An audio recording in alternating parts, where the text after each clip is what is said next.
We know about peterbot's glory in FNCSs, but do you know about the first time he made earnings? And did you know it was actually on console? Well, back in 2019, the rising Fortnite star did just that. In the Winter Royale, he made his mark on the competitive scene, securing his first ever tournament earnings. But how did he pull it off? And was this just the beginning of something much bigger?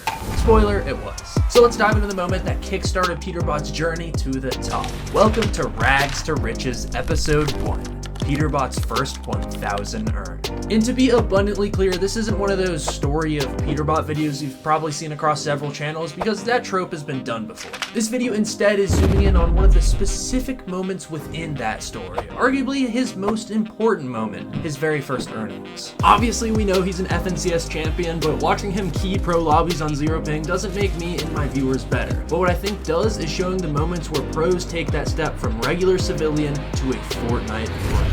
So, peterbot's first earnings date all the way back to 2019, Chapter 2, Season 1 of Fortnite, A New World. And while yes, this is obviously an old update of the game, I think people wanting to go pro need to study the mindset, practice, and strategies of young pros and not get so caught up in the current meta of the game because it changes so often. So even though this is an old update, pay attention and you may learn how to go pro. So back in 2019, peterbot was on PS4, which is uncommon for pros at the time. But remember, at the time, peterbot was also a nobody.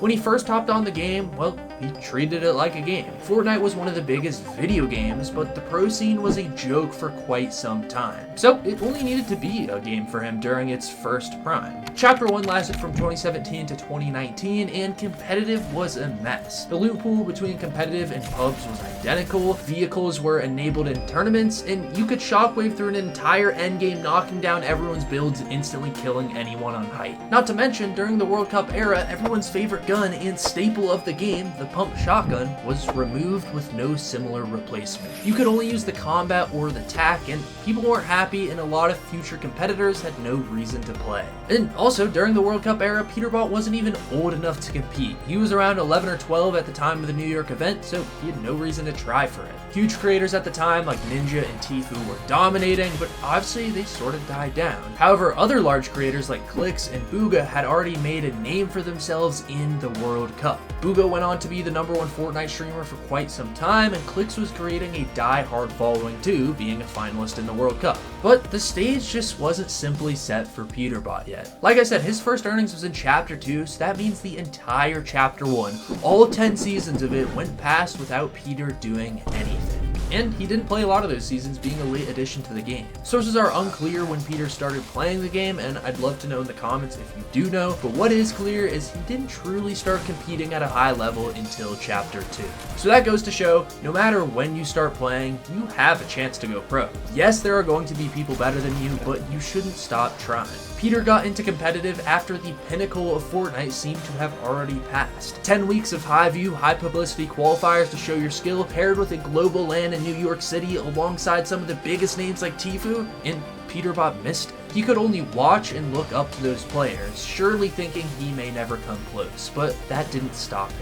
The game was young at the time, only 2 years old, but it seemed like the biggest opportunities had already passed. He had a lot of catching up to do. But years later, he's obviously a 4 times FNCS champion, maybe more by the time you're watching this, so never give up. And ironically, he's now better than all of those people that came before him. So once the map changed over and the meta reset back to a simpler version of the game with pump, AR, and no gimmicks like the mechs, peterbot started to pop off.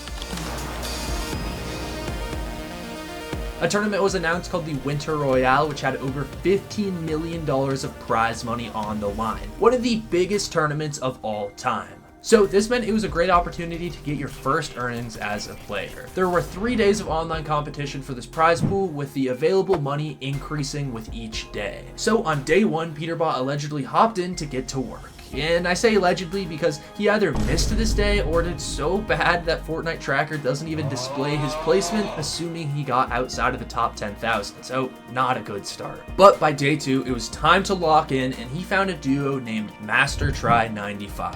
I'd assume this is one of his IRL friends at the time, or possibly one of his first Fortnite online friends, because peterbot is still to this day his second highest played with as a teammate, only behind Lil Casey Vert, which we'll get into in a second. And that's kind of a flex with this guy that peterbot's his second of all time. But back to Winter Royale Day 2. And peterbot and Master Try 95 didn't do great. They got 6,508th place, which was not good. However, they did at least get onto Fortnite Tracker's leaderboard this time and earn a little bit of PR.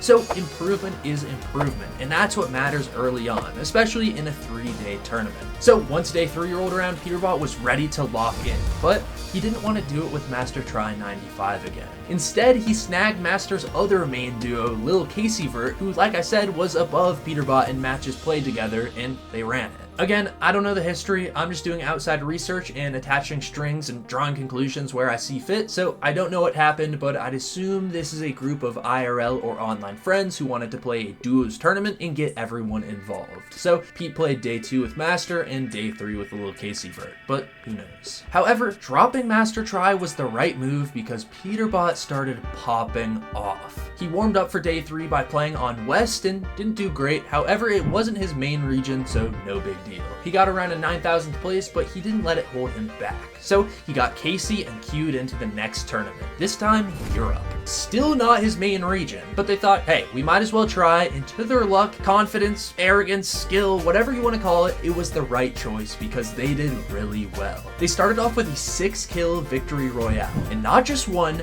but 2 victory royales in a row. That second one with 4 kills, each kill giving a point. And oh wait, but they got a 3rd victory royale in a row, this one with an 11-kill win.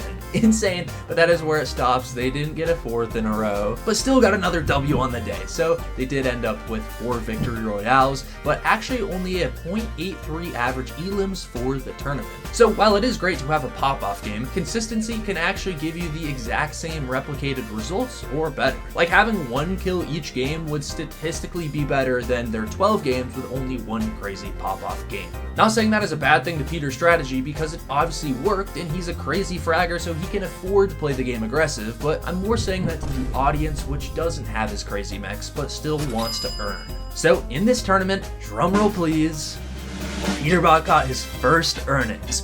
$400 to the duo, so $200 each way. Peterbot had officially earned. But it didn't end there. Like I said, that was their attempt at Europe. They had yet to play Pete's home region of NA East, and they do even crazier. So if you're enjoying so far, please invest in the channel and use code reidtheninja, or of course peterbot's code since he's the subject of the video. But Pete and Casey hop into NA East and actually have a tough start. They go down twice in a row, a 25th and then an 18th with no kills on the second. And that's where they lean forward and lock in. Endgame, endgame, endgame, da-da-die, endgame, da-da-die. 3 of those endgames also being victory royales, by the way. So to end it off this time, they had both a higher average elims at 0.91 and a better average placement at 18.21th place. And this time, they made even more money. So again, bring the drum roll back. $900 for the duo. $450 each, so combine that with their placement from earlier and it's a combined $1,300, so $650 each. And remember, this is all from peterbot's console days, so if you want me to cover his first PC earnings or another creator, then let me know down in the comments, because this is only episode 1 of Rags to Riches. And there's no recorded footage on the internet to my knowledge of peterbot's first earnings, so if you respect the extra legwork I did to make a video with no footage, then please invest in the channel and use code reidtheninja or another small creator's code to help out the Fortnite community. Episode 2 is right here if it's out, or if not, then watch this video to see if you'll outgrow Fortnite anytime soon. And on that note, I'm signing off.